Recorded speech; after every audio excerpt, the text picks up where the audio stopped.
Assalamualaikum kalo-kalo. Apa kabar budak lorong? Aman? Hai lapang. Terima kasih sudah mampir di Palpres Official. Semoga selalu memberikan informasi yang bermanfaat. Oke, tak nunggu lama, simak sampai habis biar kita tidak salah paham. Ini dia kabar kita pertama. Kalau Hergon beraksi, amanlah itu Sumsel. Kali ini Katim Hergon berhasil ngaman ke pelaku perampas barang orang yang beraksi di Jalan Kapten Aripai, tepatnya di depan Hotel Batika. Sang perampas barang ini terpaksa diberi pelajaran terapi kesehatan kaki karena hendak melarikan diri saat ditangkap. Ahmad Akbar untuk beberapa hari terakhir rasanya harus duduk manis di kursi roda.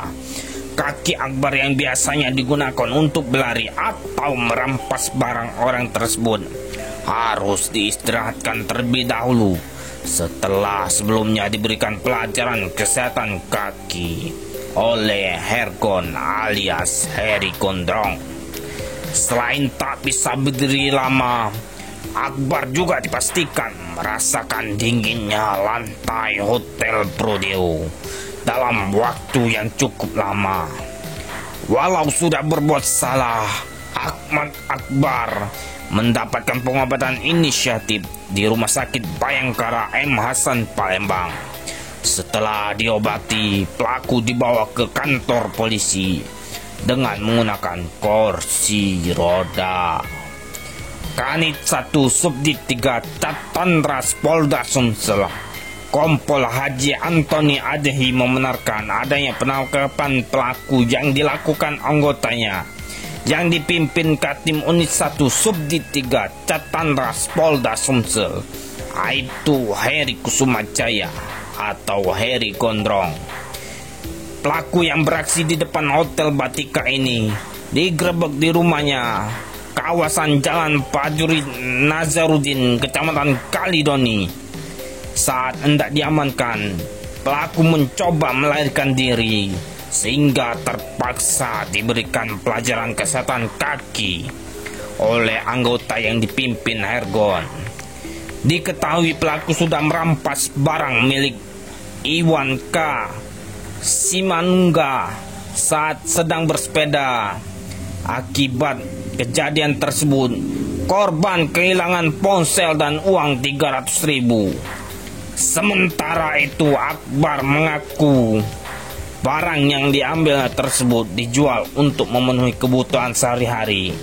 Selama beraksi, pelaku melakukan aksi tersebut sebanyak 7 kali, yakni di kawasan Peteran, Raja Wali, Tujuh Ulu, dan Kapten Aripai, Palembang. Reporter dan juru kamera Kurniawan, Palpres.com. Perjalanan sang mantan kades di Kabupaten Pali berakhir sudah. Aksi lincahnya jual barang psikotropika diketahui kepolisian Polda Sumsel. Sudah sering diingat ke mantan kades ini masih bengel. Alhasil, sang mantan kades pun terpaksa harus dijemput malaikat.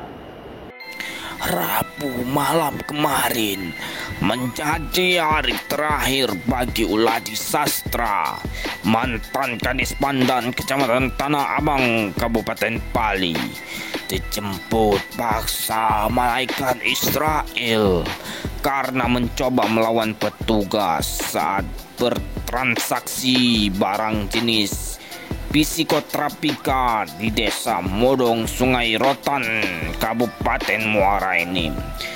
Pelaku meninggal dunia saat perjalanan menuju Rumah Sakit Bayangkara M. Hasan Palembang. Direktur Ditres Narkoba Polda Sumsel, Kombes Pol Heri Istuarsono menjelaskan, pelaku merupakan target operasi mereka dan sudah diintai sejak sepekan terakhir. Dari hasil pengebrakan tersebut, anggota berhasil mengamankan sejumlah barang bukti berjenis psikotrapika yang belum dijual.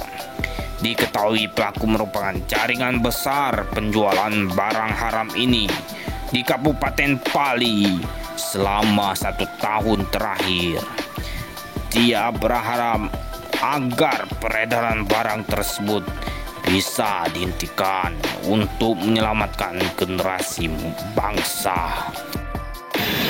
Tersangka atas nama U tadi, Ubial, atau Udin atau Ubay.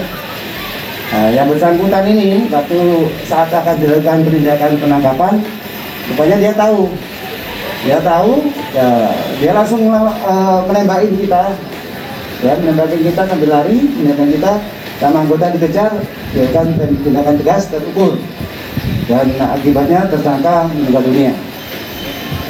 Saat itu kemudian dilakukan setelah mereka jatuh, dia sama anggota digeledah, di kantongnya ada 100 gram sabu. Jadi di kantong di badan dia melekat 100 gram sabu.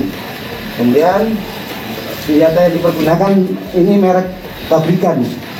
Jadi dia mereknya adalah Colt, ya, Colt. Nomor serinya dihilangkan dan di dalamnya, ya, ada 2 selongsong peluru. Di dalam revolver ini ada 2 selongsong peluru, berarti sudah ditembakkan oleh yang bersangkutan.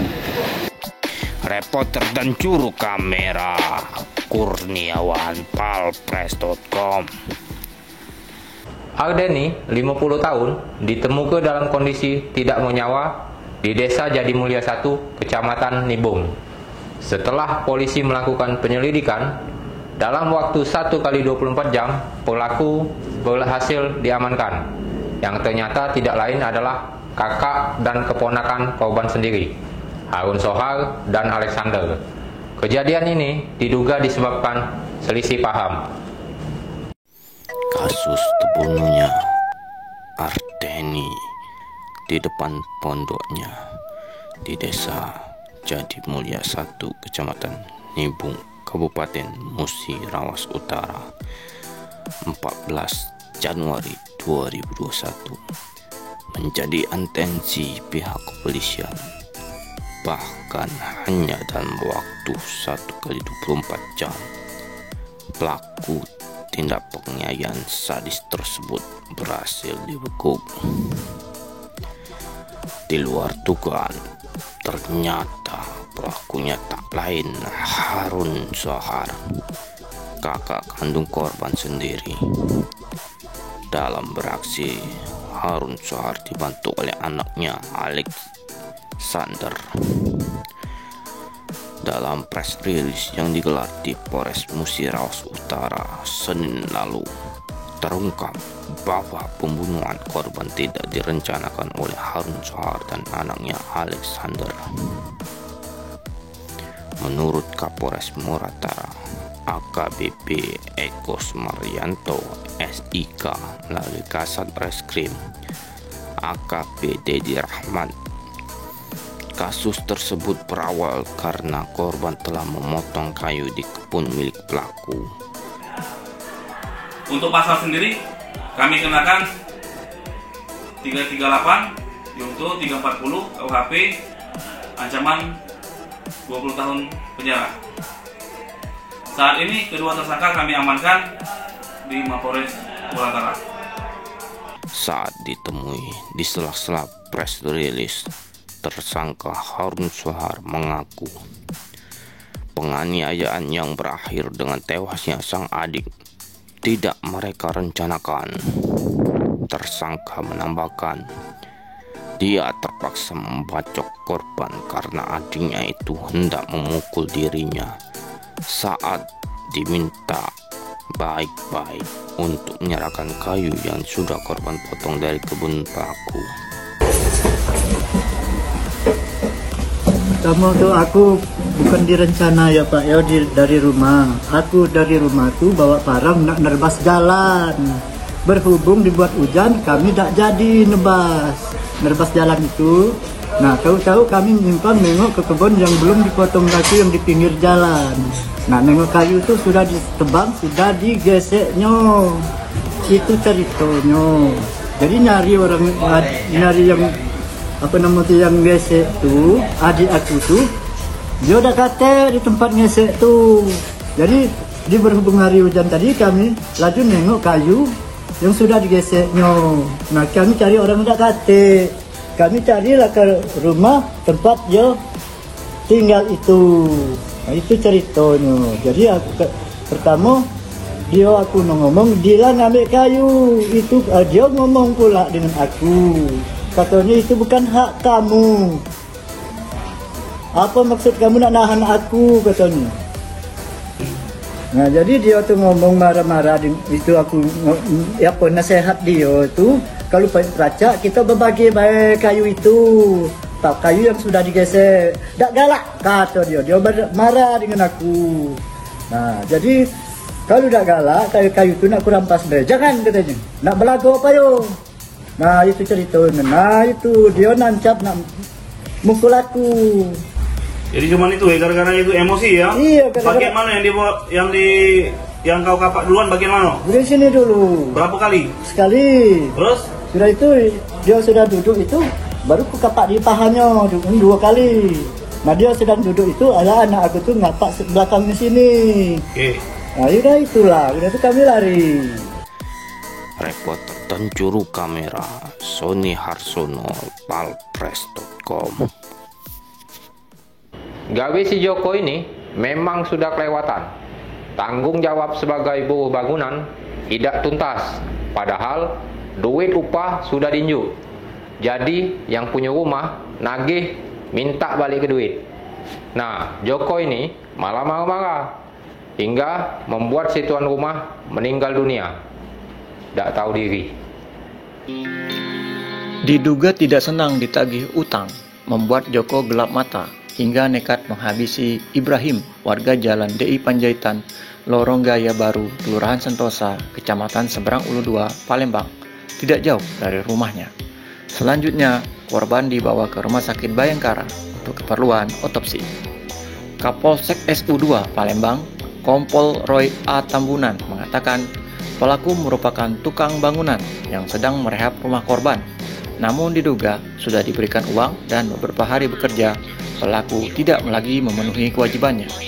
Selanjutnya, korban menagih kewajiban pelaku yang belum selesai dengan menagih upah yang telah dibayarkan tersebut. Namun pelaku mendatangi rumah korban dan menghabisinya. Benar terjadi pembunuhan, penganiayaan yang mengakibatkan korban meninggal dunia. Itu kejadian sekira pukul 9. Jadi kronologisnya berdasarkan keterangan saksi-saksi, korban menagih uang kepada pelaku. Pelaku ini kebetulan tukang yang mengerjakan perbaikan di rumah tangga. Karena tukang tidak bisa mengembalikan uang, terjadi keributan, akhirnya terjadilah kejadian. Sementara itu, Ketua RT 1 Lorong Gaya Baru, Kecamatan SU2, Rahmawati mengatakan saat kejadian ia sedang berada di pasar membeli kebutuhan pokok sehari-hari. Meski begitu, dia membenarkan jika pelaku merupakan orang yang merehab rumah korban. Warga sudah kesini ya? Informasinya benar ya, memang ada keributan ya? Warga ibu ya? Dua-duanya warga ibu ya? Iya, iya. Yang satu yang korban sama yang satu cuman korban warga ibu ya? Pelaku tidak tahu gitu? Pelaku tidak tahu. Jadi pas balik dari pasar kita jenguk korban sudah ini? Reporter dan juru kamera Kurniawan, palpres.com. Oke, jadilah dulu cerita kita hari ini. Untuk budak lorong, jangan galak kerok. Tempat kita aman, dimulai dari kamu. Tetap jadi wong baik, terus berbuat baik. Cak mana baik keadaannya. Jangan semelo, mulut sama hati dijago. Wassalamualaikum warahmatullahi wabarakatuh. Salam budak lorong.